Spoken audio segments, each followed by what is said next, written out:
किसी गांव में एक मशहूर ठग रहता था। एक बार वह अपनी किस्मत आजमाने के लिए शहर में पहुंच गया।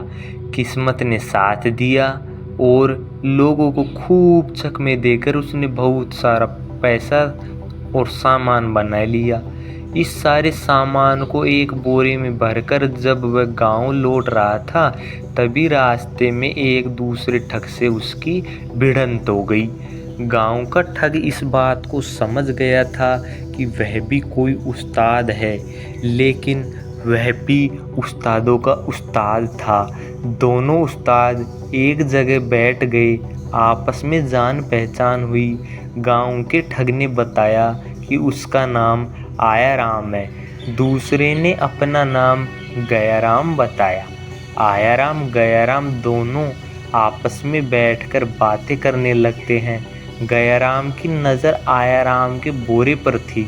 उसने पूछा, उस्ताद यह बताओ कि कहाँ से आ रहे हो?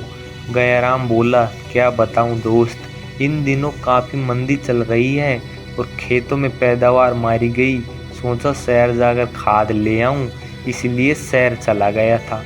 गयाराम को मालूम था कि वह शहर से बहुत सारा सामान और रुपया पैसा बोरी में भरकर ला रहा है।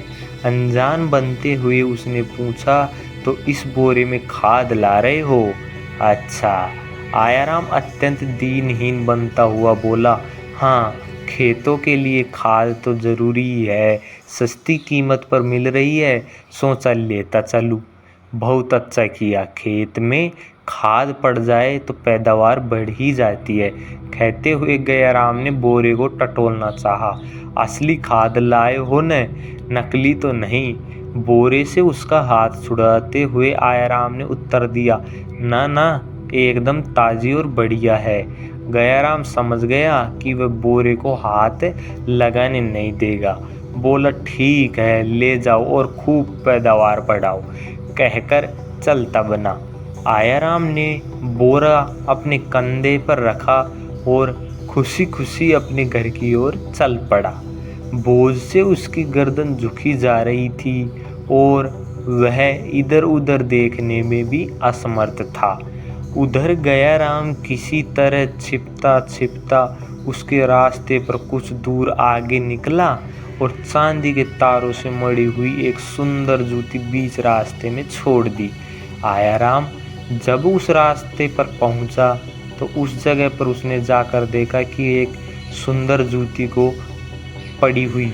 उसके मन में आयाराम की जूती को उठा ले, किंतु अकेली एक जूती किस काम की है, यह सोचकर वह जूती को वहीं आगे छोड़ बढ़ गया। कुछ दूर चलने पर उसे दूसरी जूती दिखाई दी। वह बहुत खुश हुआ, अब उसका जोड़ा बना है। सोचा उसे लाता तो अच्छा होता, लेकिन अभी क्या बिगड़ा है।